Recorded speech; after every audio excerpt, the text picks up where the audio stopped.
Bonjour à toutes, dans cette vidéo, voyons un sujet qui vous concerne obligatoirement si vous souhaitez perdre du poids. Comment perdre du poids en jonglant entre une vie professionnelle et une vie personnelle intense? Nous verrons comment trouver un équilibre et quels outils utiliser pour obtenir des résultats concrets. C'est parti! La clé pour réussir à perdre du poids avec une vie bien remplie, c'est de créer une routine qui s'adapte à votre emploi du temps. Par exemple, plutôt que de planifier des séances de sport longues et régulières, dirigez-vous vers des séances rapides de 10 à 15 minutes maximum, 3 à 5 jours par semaine. Ce sera bien plus efficace pour vous aider à perdre du poids que de faire de grosses séances d'1 heure une fois par semaine. Et n'oubliez pas les étirements avant et après pour éviter tout risque de blessure. C'est pareil, généralement, en automne et en hiver, la motivation est moins là. Posez-vous un moment pour trouver des séances avec des exercices que vous pourrez réaliser sans devoir sortir sous la pluie ou dans le froid lorsqu'il fait noir dehors à 17h30. Aujourd'hui, nous aimons tous les nouvelles technologies, des applications sympas à utiliser, etc.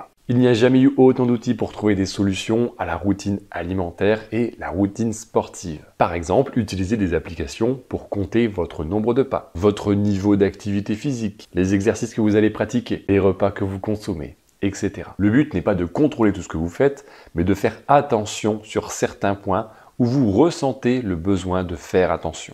Par exemple, vous avez l'habitude de manger de trop entre les repas. Une vérification de vos habitudes permettra de vous faire prendre conscience que vous grignotez pas mal entre les repas.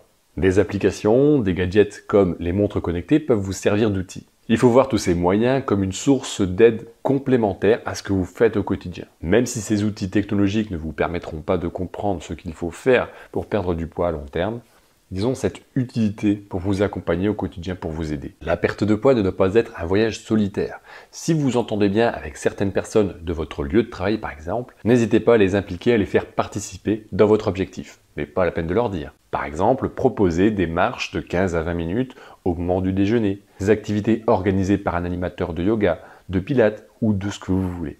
Des séances d'éveil musculaire avant de démarrer le travail sont de plus en plus réalisées également. C'est en train d'évoluer, de plus en plus de responsables ont compris que des salariés heureux sont des salariés plus productifs et plus efficaces sans en demander plus. Il n'y a absolument aucune idée idiote. N'hésitez pas à proposer des solutions qui pourront s'adapter à l'environnement et à l'ambiance de votre lieu de travail. Ces quelques idées peuvent vous permettre à perdre du poids tout en jonglant entre une vie professionnelle et une vie personnelle active. Lorsque vous transformerez ces petites actions en habitudes, vous commencerez à obtenir de vrais résultats durables.